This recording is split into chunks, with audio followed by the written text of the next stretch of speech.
Bonsoir mes amis. Certaines anecdotes concernant les visites que j'ai reçues m'ont éclairé pour comprendre le texte du livre de l'Apocalypse, à partir duquel j'ai trouvé le plan d'assemblage des éléments constitutifs de l'extasium. Alors que je n'ai représenté que des formes purement géométriques, à cause de l'utilisation de petites lampes colorées et de la nécessité de les centrer pour mieux s'intégrer à la musique, des spectateurs m'ont fait part d'images surprenantes qu'ils avaient perçues. Ainsi, un soir où nous étions nombreux pour la salle, deux garçons nous ont dit avoir vu une femme avec une petite culotte rouge. Un troisième s'est joint à eux, mais personne d'autre ne l'avait vue. Une autre fois, une jeune femme m'a raconté avoir vu toute l'attaque d'un château fort avec les chevaliers franchissant le pont-levis et beaucoup d'autres détails. Au fur et à mesure qu'elle me le racontait, sa voix faiblissait et finalement, elle repartit dans cet autre monde bienheureux et je n'ai jamais su la fin de cette histoire. D'autres anecdotes de ce genre m'ont fait comprendre le besoin des êtres humains de transformer de pures abstractions lumineuses, trop difficiles à intégrer pour leur niveau de compréhension, en visions humanisées, voire les mythologies grecques, égyptiennes ou les livres sacrés hindouistes.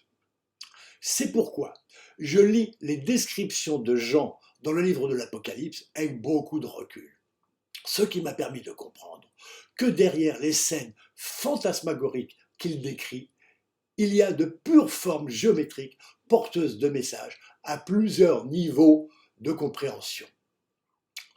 Encore plus surprenant, certains m'ont dit qu'ils avaient ressenti de l'amour sous toutes ses formes, y compris sexuelles, alors que les images qui défilaient en suivant la musique n'étaient que pure géométrie. Ceci me ramène longtemps en arrière, au moment de mes premiers émois amoureux. L'année de mes 13 ans est celle où mon destin fabuleux s'est mis en marche.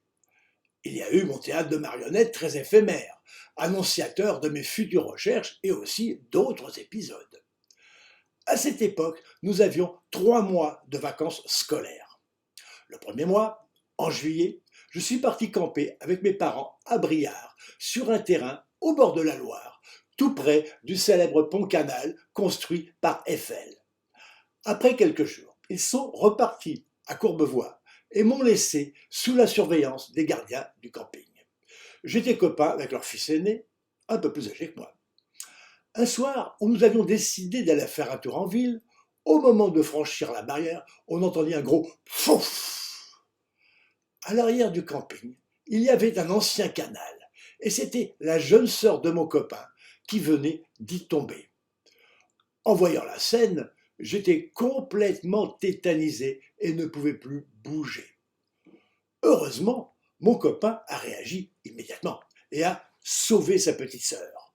Depuis, à chaque fois qu'on me demande ce que je ferai dans telle ou telle situation, je refuse de répondre, car on ne sait jamais ce qu'on ferait.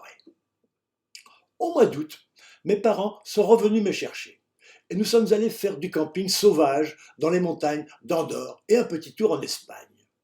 On gravit la montagne pour aller pêcher des truites, on me prête une canne et je fais mon premier lancer. C'est le dernier. La mouche s'est accrochée dans les rhododendrons et la canne s'est cassée. La pêche, ce n'est pas pour moi. C'était mon premier voyage à l'étranger et j'en ai pris le goût. Le dernier mois, je suis parti rejoindre une famille en Allemagne. Déjà l'aventure, car j'ai voyagé seul cette fois. Il a fallu attraper le train en courant, et après de longues heures dans le train à vapeur, j'ai dû me débrouiller tout seul pour en changer à Bamberg. Arrivé à Schweinfurt, capitale mondiale du roulement à billes, fortement bombardée pendant la dernière guerre, personne ne m'attend. Ma connaissance de l'allemand que j'ai étudié en classe est très limitée, et je me sens complètement perdu. Mais heureusement, un monsieur qui parle parfaitement français, souvenir de l'occupation en France dont il a conservé de très bons souvenirs, me prend sous son aile et me conduit au chef de gare qui me fait comprendre que je devais prendre un autre billet pour me rendre dans la petite ville où je devais aller. Le monsieur protecteur l'achète et ne veut rien savoir pour que je le rembourse. Après 2 heures d'attente, le train arrive et le chef de gare me recommande au chef du train qui porte une casquette impressionnante tout en hauteur. C'était un vieux train avec des plateformes et je me croyais dans un western. Arrivé à destination, le chef de train a fait attendre tout le monde jusqu'à ce qu'il soit sûr que j'étais entre de bonnes mains. Puis, un charmant employé de la gare m'a conduit chez les gens tout surpris. Il ne recevrait la carte annonçant mon arrivée que le lendemain. J'étais très touché par cette chaîne de solidarité généreuse. L'accueil fut très chaleureux par Mouti et ses enfants, dont un garçon de mon âge, Lothar. Le père était mort à la guerre. Ils me firent découvrir le Coca-Cola. À la maison, on ne buvait de temps en temps que de la limonade. Depuis, c'est comme la Madeleine de Proust. À chaque fois que je bois du coca, je retourne à mes 13 ans. Un jour, Lothar me conduit à une réunion d'un groupe de jeunes où je vis une ravissante jeune fille de 16 ans. Coup de foudre immédiat et réciproque. Premier baiser qui m'a beaucoup plu. De retour en France, nous avons correspondu un certain temps. Ingrid commençait ses lettres par Lieber rote Strumpf, qui signifie chère chaussette rouge. C'était parce que je portais des chaussettes rouges, nouvelle mode de France. C'était bien avant que Peyote crée ses Schtroumpfs bleus. Plus tard, avec mon premier argent de poche, rare et limité, j'ai acheté un 45 tours de jazz, interprété par un fameux trompette, Harry James, pour le morceau I'm beginning to see the light. Je commence à voir la lumière, ce qui annonçait mes recherches sur la lumière et la musique, et aussi ma découverte de la lumière intérieure. Après, ce fut mon premier grand amour que je raconterai dans le prochain épisode. À bientôt!